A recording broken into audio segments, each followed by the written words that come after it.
What up, guys? Welcome to Base Damage, and this week on Rogue Deck Reviews, we actually got an interesting one sent in to us by Jan Kotlarski. If I am butchering that pronunciation, I greatly apologize. But this was sent in. It was actually sent in to Kyle, and then Kyle's like, "Hey, check this out," and I'm like, "Okay, cool." I actually really like how this is set up for a particular reason. Some people may not care for this deck build the way it's set up, but I actually very much enjoy it. But they sent in a Kantai deck. It is yellow, green, blue Kantai Highlander. And at first I was like, why is this called Highlander? And when you scroll down, you'll see. Obviously this is on WS decks. When I immediately scrolled down and saw this, I saw that they only had one copy of each individual card in, or as far as like one copy of each card. And the reason this is this way is actually off of a theme. For anyone who knows or has played MTG, Magic the Gathering, there is a format more commonly referred to as Commander, in which there's more cards in the deck and you can only run a single copy of each of the cards. Now, some people know it more commonly as EDH, which stands for Elder Dragon Highlander. Highlander, something like that. So that's where the name comes from, in that way that I understand it. And even the person wrote in the thing, it has a couple simple synergies, and it's building the best deck with additional restrictions to make things fun and fair for friends. So this was totally just a fun deck. So I realize that's already going to trigger a whole bunch of people. Whatever. But I very much actually like the idea of this, and I actually personally may also end up doing something similar. May not be with this. It may end up being with like SAO or something of that nature.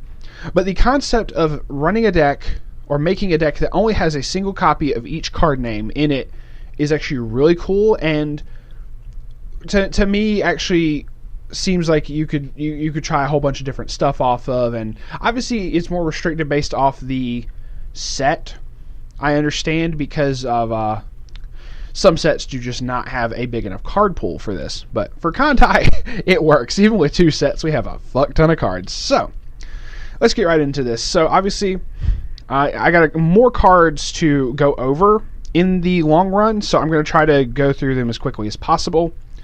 I do apologize if I end up talking a tad too fast, but it's just kind of how I do. So first off, we got Maki Gumo. This is actually one of my favorite cards early on getting into Kantai, because this is just a really funny card. Really simple effect. It's an act. You pay 3 stock. She gets 7,500 power till end of turn. That makes her a 25. 25 plus 75 is a 10k. And when the battle opponent becomes reversed, you can put that character into your opponent's stock. So neat little removal. Just makes certain to get over big stuff. If you have extra stock and you want to clean it out, if you know there's Climaxes in there, good way to do it. So pretty cool. Next we have it's a vanilla. Kuroshio is a vanilla. The Ikaduchi Brainstormer. It's a pay 1, rest her, mill 4. For every Climax revealed, you can choose a card in your clock. Return it to your hand and then put the top card of your deck into your clock. Now, strangely enough, even though I realize you could only run one copy of it, this is actually one of the better cards to run for this type of deck. Solely because, like, whatever number of cards are in your clock are going to be, those are the single copies of those cards. So if you see one of the level 3s that you need later on, this is actually a really good card to be able to make certain that you can get. So this is actually this is more appropriate for the EDH style for this type of deck build, as opposed to the normal competitive deck build, in my personal opinion.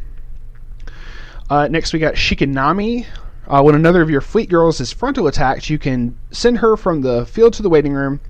If you do, choose your character in battle, and that character gets 1,000 power. So she can pitch herself to give a buff, kind of like Haguro Kaini from the second fleet, or from the second set. Clumsy Girl Inaduma, obligatory is obligatory. On play, you got a top check. If it's not a fleet girl, she gets rested. But when she dies, you can pay 1, deal yourself a damage from the top of the deck, search your deck for a level 1 or lower character. Always good. Another vanilla Oboro. We got Asashio. Congrats on the Kaini. If anyone else actually plays Kantai, you might know what I'm talking about. When another of your characters is put into your waiting room from the stage, you can send her from the field to the waiting room to basically encore that character back and bring it back as rested. So, but that's also not an actual encore effect. It actually gets around the anti-encore effects like Yamato and Amatsukaze. So as far as those Climax combos. Arashio, this is also a very good card for this deck because of the filtering that she does. She has two abilities. When she's placed on stage from your hand, you look at the top card of your deck and put it on the top or the bottom. She has an act, which you can pay one, draw a card, and then discard one card. So really good hand filtering. Plus, once again, because of the nature of this, where you only have one copy of each, this is a really good card for this format. I can completely understand where this is good. Another hand filtering, but well, we'll just kind of go across just the way that this is going. Yukikaze is one of the other brainstormers of Kantai.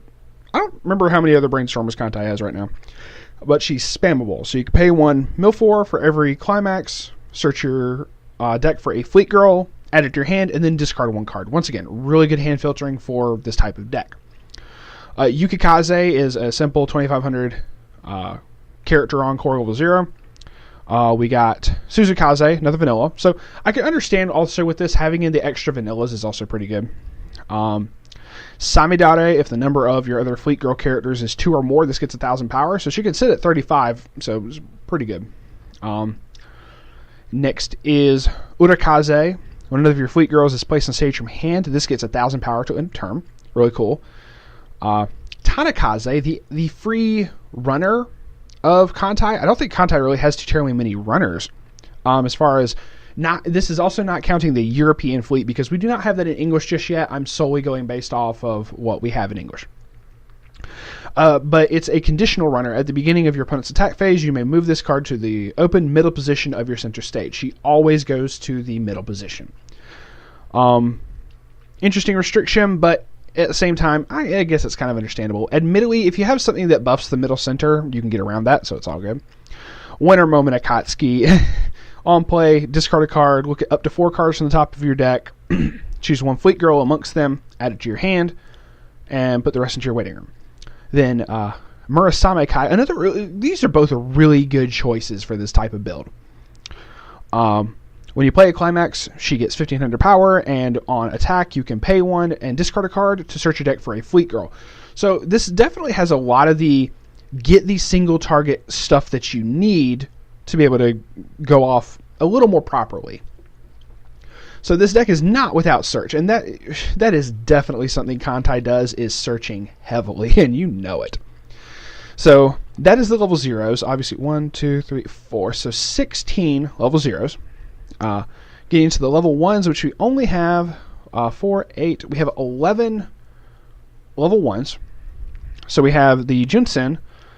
On play, you can pay one and pitch one to search your deck for a Fleet Girl, and when she dies, you can pay 2 stock to summon her Kaini from the waiting room, or for her Kai from the waiting room, which is a level 2. Because it has a different name than the original, you can still play her, as far as like 2 copies of her. Even though it is the same girl, it is a different name.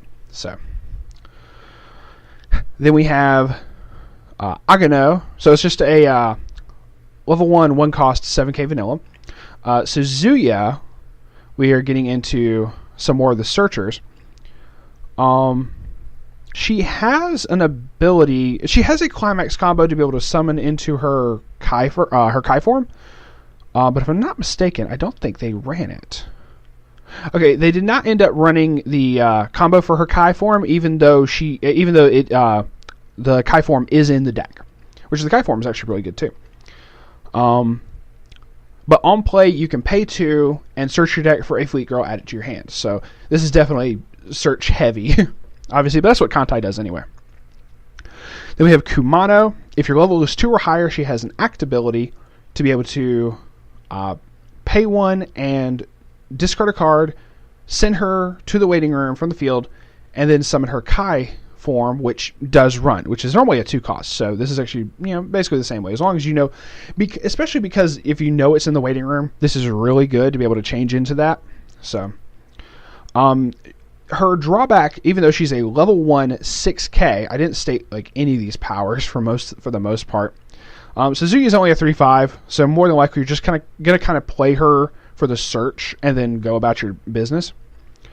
Cmon O is a 6K. Her drawback being that when she becomes reversed, you forcibly take a damage and she rests herself.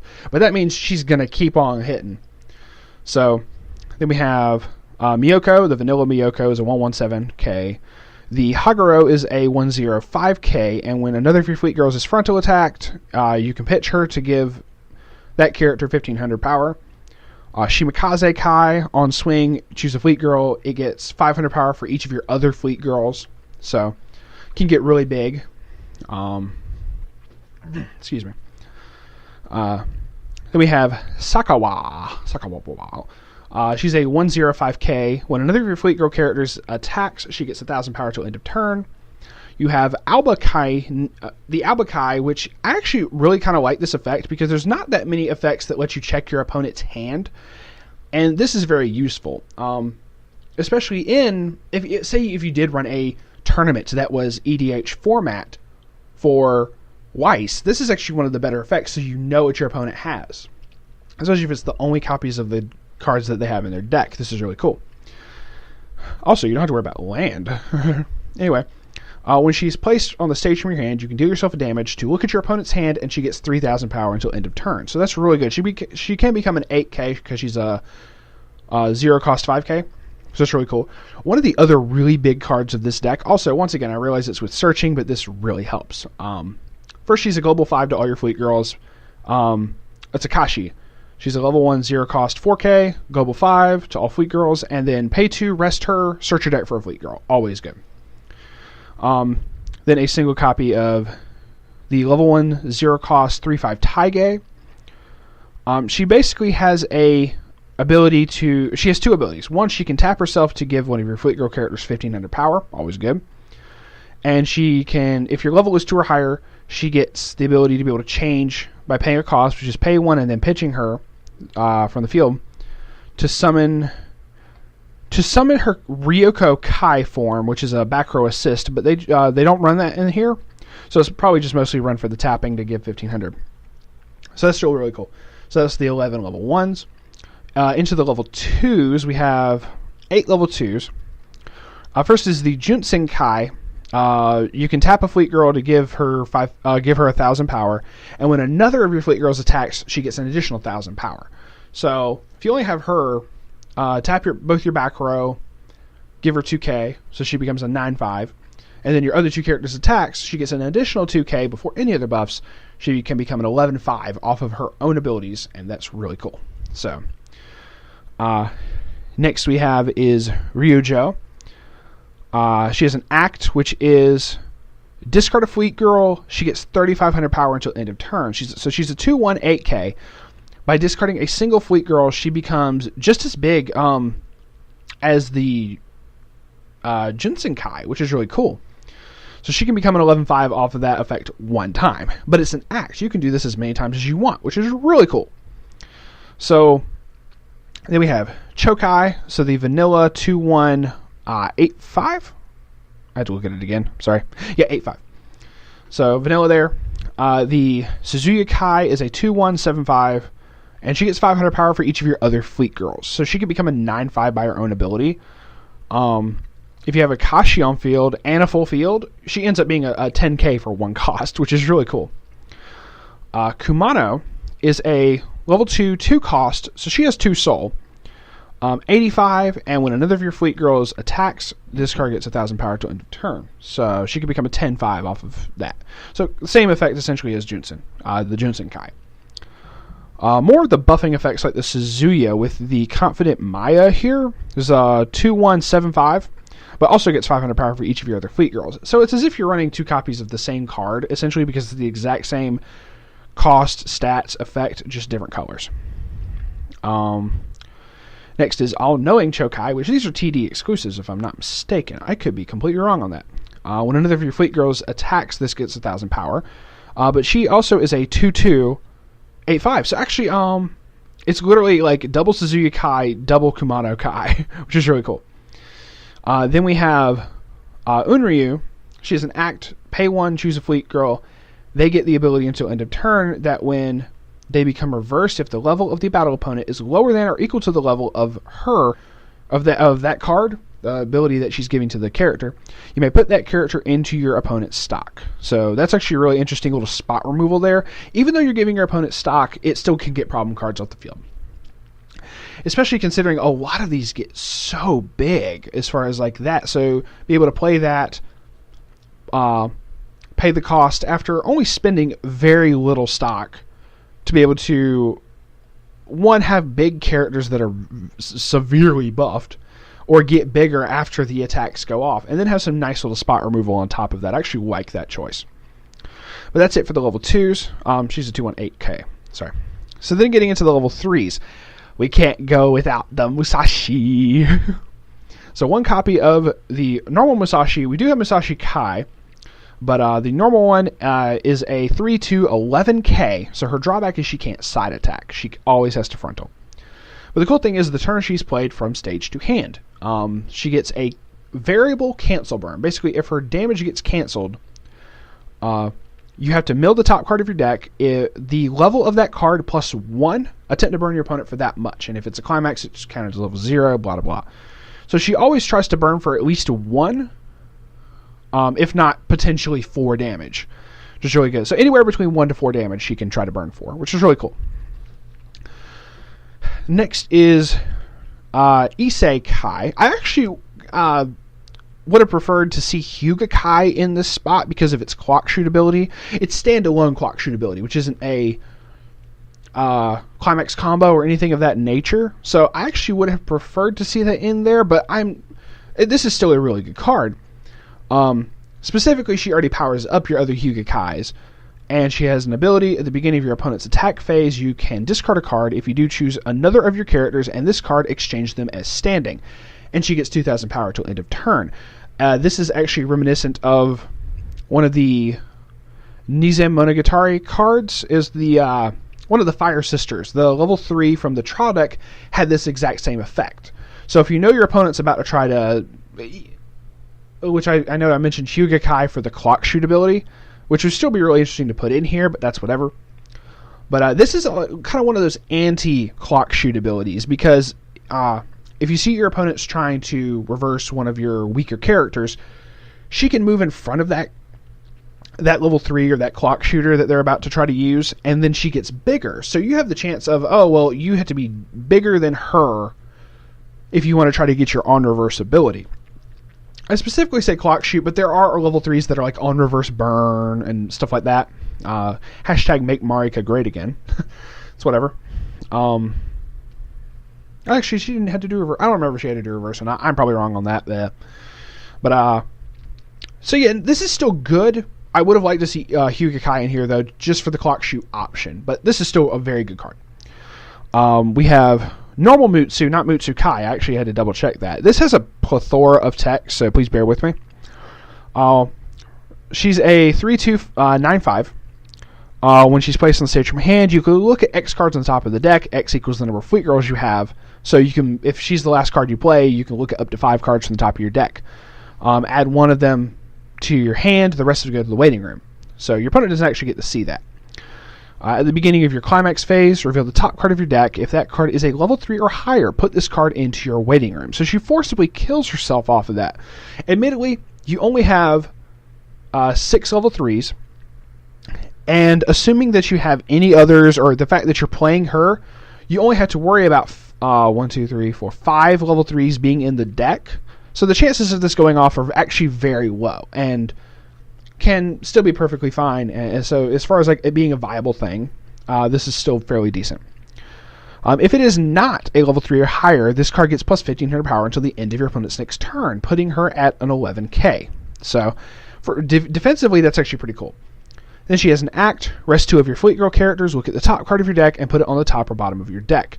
That's the other thing about this, is because it's at the beginning of your climax phase when you do the effect, so you can't, for the buffing effect, so you can use her act ability first, make certain that it's not a level 3, and go, okay, put it back on top of the deck, or if it is, put it on the bottom of your deck, and you have the better chances of not having to worry about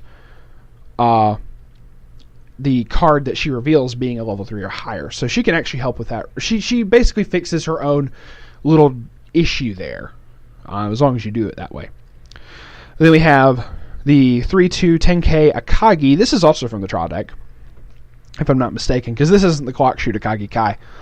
If the number of fleet girls you have is 2 or more, she gets 1,000. So she's full field. She's a guaranteed 11K. And when she's placed on station in your hand, look at up to 3 cards from the top of your deck, choose 1 card amongst them, put it into your hand, put the rest into your waiting room. So more digging effects as far as being able to get to more stuff. It's really good. We have Musashi Kai. She has a Climax combo, but if I do not see the Climax, so we're actually not going to worry about that effect. So the main effect you have to worry about is she's a 3/2 10K, and she's the Kai version of the normal Musashi. On play, search your deck for a Fleet Girl, which is really good considering what this deck is. I'm not going to worry about the Climax combo because the Climax isn't in the deck. We have the Nagato Kai. I actually didn't care for this as much. I actually thought the original version was better, but admittedly it had a Climax combo. It's whatever. If the number of cards in your hand is 4 or more, she gets 1,500 power. So she can bump herself up to 11.5 if you have the cards when you are going into the battle phase. When this card is placed from the stage to the hand, draw up to 2 cards, then discard 1 card. So, really cool. Her back draw is that when she becomes reversed, in battle, you put her into your memory. So you can't save her in any way, shape, or form if she becomes reversed. But still pretty good for being able to do more hand filtering, more draw power. As far as like, this deck is not without trying to set stuff up in being able to play cards, being able to dig, get more cards, and I can understand the theme of this being able to do that. And it's actually a really good option for this, specifically for this format. So lastly, we have a single level 1 event, which is the Drum Can Transport Use event, which is essentially Winter Moment Akatsuki in a event without the discard cost. It's just play it, look at up to 4 cards from the top of your deck, choose a Fleet Girl, add it to your hand, put the rest into your waiting room, and then it goes to your waiting room. So that's really cool to have as far as like more hand filtering and try to dig for the cards that you need, or at least like dig for one of your search cards or something of that nature. That's actually really cool. Climax is across the board. Draw 2K and a soul, 1K1 gold bar. Really good to have the gold bars in there. So it's got 3 1K1 gold bars. So that way that you know the climaxes are going to go to your hand. That's actually really cool, and I do like that. But you have just as many double crit triggers in here. 1, 2, 3, 4, 5. You have 5 double crit triggers and then 3 gold bars. It's still very cool, but I don't think there's that many more gold bars in Kantai right now, prior to the European. Also not counting Abyssals. Like, I know Abyssals have some, but this isn't counting those. So, 1K1 gold bar, 1K1 gold bar. Another draw 2K and a soul. This was also a draw 2K and a soul. Same and same. Okay, so it's 5 draw, 2K and a soul. So basically constantly replacing itself, constantly getting some advantage off of it. As far as like, admittedly, also this is going to be a much potentially slower game because of how this goes. Like, admittedly, Weiss is still a very fast-paced game, and but I like that they took that into account and figured, well, I don't want to waste hand advantage. Tried to be able to get back as much hand advantage as possible. So that way, you really, because you don't have to wait for any sort of climax combos, you could just throw down these climaxes every single turn. Be able to get over cards because you're getting the buffs, you're getting the widespread stuff. And because these are gold bars, these are going to your hand. So you're actually ending up getting more hand advantage than you thought, while still getting your triggers off. So that's still really cool, and I do like that. I felt that maybe it should have been an even spread. I just cannot remember of any other gold bars off the top of my head. If there's no other gold bars, this is actually a pretty damn good setup.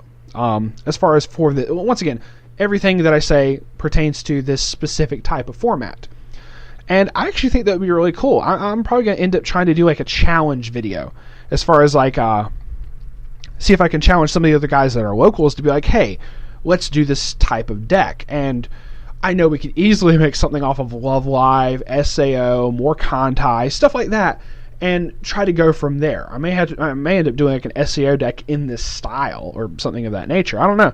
But Kantai was definitely a really good choice for this because of all the drawing, the filtering, the searching. It's just a really good set for this type of format. So really cool, and really, really awesome shout out to Jan Kotlarski. Once again, I apologize if I butchered that name. But this is a really cool concept. And obviously in the meta, in the regionals, this is not what you're going to run. This is not what is going to be run in regionals in any way, shape, or form. If someone takes this to regionals and wins with it, that's fucking awesome. But it's not very likely. This is definitely for a fun competitive. This is a fun, fair thing to be able to play with friends and not have all the broken, crazy stuff that most other people would have to deal with. This would actually also be really good to use against new people, or even have these types of decks set up for new people to actually have to think, actually have to put more thought into it than just throwing down 3 characters and slapping down a +2 soul and calling it a turn. If you tell them, well, look, you only have 1 copy of each card in the deck, so use them wisely. It actually may help a beginner. It would be an interesting thing to do, and I would actually be curious if something like this would actually help a beginner more so than other stuff. I may actually end up making an exact copy of this deck, because I know for a fact I have all these cards. There's just no two ways about it. I know that I have this entire deck. So that's really cool, and thank you very much for sending this in.